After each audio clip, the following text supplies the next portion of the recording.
The twister touched down about 10:15 last night in a neighborhood called Waters of Steel Creek. That's on Irwin Road between Highway 49 and Steel Creek Road. And that's where our Keith Bridges has been since early this morning. He joins us now live from Sky 3 with more. Keith? Tom, it's amazing what a difference a few hours can make. It's beautiful today, and it's hard to imagine that just a few hours ago, a tornado ripped through this neighborhood, and I do mean ripped through it. With First Light this morning, folks got to see just how badly their homes were damaged. Oh, my. It will take years to repair what this tornado ripped apart in just seconds. Most residents of the Waters of Steel Creek neighborhood were either in bed or preparing for it when the powerful winds began to swirl. It sounded like a train coming through the front yard. It was real loud and it was real scary. First Light allowed residents to see what they escaped from last night. Some homes were hardly damaged, others suffered severe damage, and more than a dozen were totaled. A lot worse than what we thought last night when trying to see in the dark. This is a big shock, seeing this. We'd heard the stories, but just seeing it, it's unbelievable. Most residents have a story to tell, but this woman may be the luckiest. Her daughter was in bed when the tornado struck. The roof and walls of the child's room were ripped away. Miraculously, the child wasn't even scratched. We think on top of her, kind of rolled over on top of her, and we think that maybe helped hold her in place and then kept any other debris from injuring her. So we're lucky. What a wonderful story that was. There's a lot of relief aid coming to these folks here, but there's also some people who may be trying to take advantage or may have tried to take advantage of a bad situation. Mecklenburg County Police report at least 3 people were arrested after the area was closed off following the tornado that came through. But not only have these homes been ripped apart, so have some people's lives. And L.A. Smith joins us live now from the neighborhood with more on those folks. L.A.? Well, Keith, this is where Star Neely lived, where she was asleep last night when the tornado hit. Most of her home, as you can tell, was destroyed, except for the one room that she was in at the time. Now, all along these streets, as you said, people have amazing stories, and they're just glad to be able to tell them. When we heard it coming, I got my wife out of the bedroom, and I told her to stand in the middle of a doorway, and I told her I was going up at the toy. Ron Andrews has a hard time talking about it. A frantic search for his 3-year-old daughter after the tornado ripped apart their home.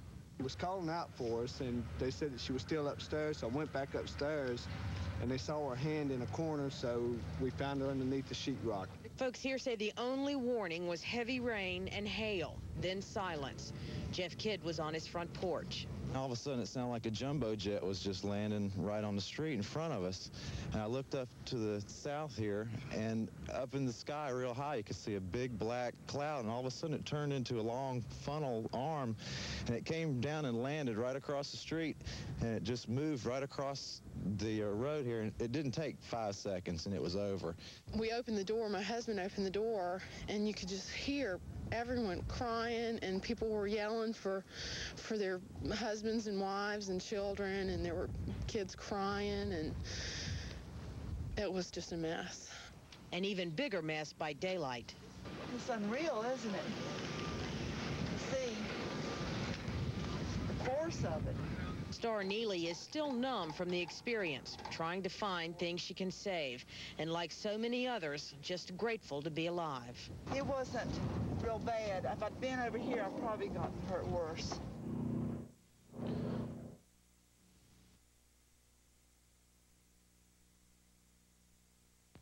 Incredible pictures. Yeah, absolutely. We'll get back to L.A. in a little bit more. Police have right now identified the man who died in the aftermath of that storm. 65-year-old Frank Finley suffered a heart attack. He died at Mercy Hospital South. Police say that his home was where the worst of the damage was done also. Another man identified as Wilson West suffered a back injury in that storm. Oh, thoughts would be with Mr. West. Well, as we've seen, the twister packed a real punch as it swept through southwestern part of the county. Meteorologist Eric Thomas has been studying the storm, and he joins us now with more. Eric, we did have some warning of the storm last night, did we not?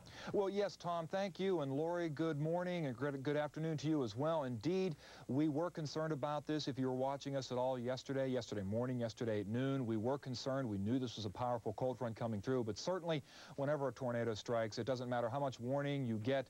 the surprise is always there. Let's wrap up some of the meteorology that went into this. Let's first of all start off with another photograph, if you will, of the area that was hit. Once again, there is the subdivision, the Waters at Steel Creek. Now, I'd like to pull out a little bit because some people were wondering, where was this tornado going? What if it would have stayed on the ground longer?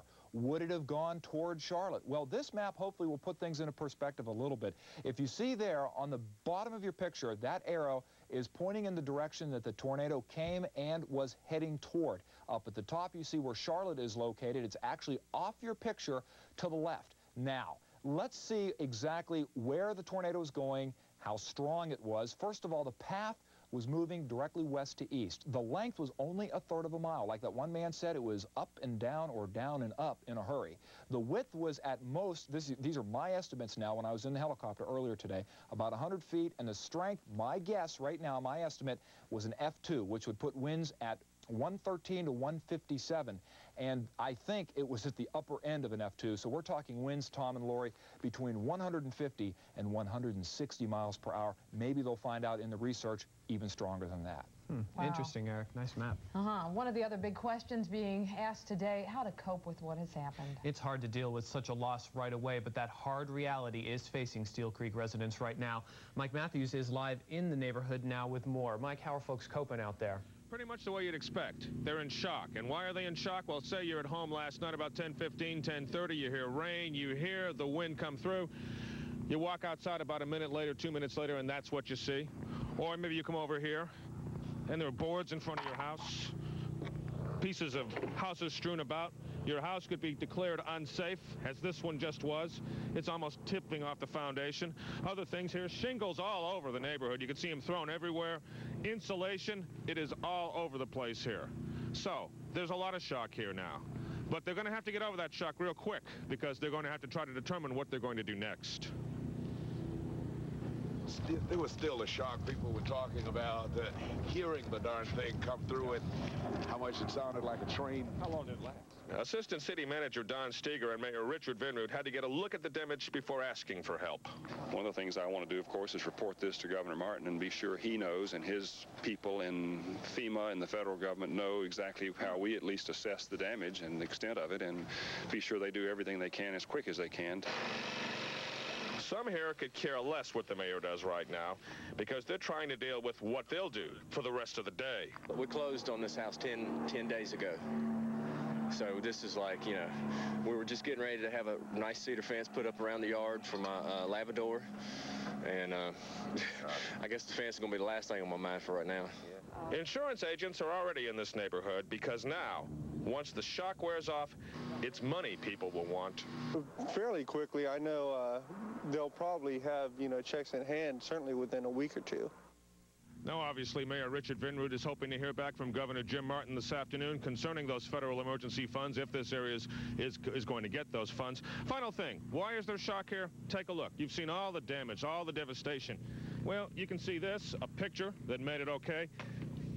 You can see a Christmas ornament that made it through winds of more than 157 miles per hour without a scratch. It is hard to understand why things like this happen, but it's things that they're trying to understand with here today. Tom, Lori? It's amazing what's damaged and what's left spared. Incredible pictures. Thanks, Mike.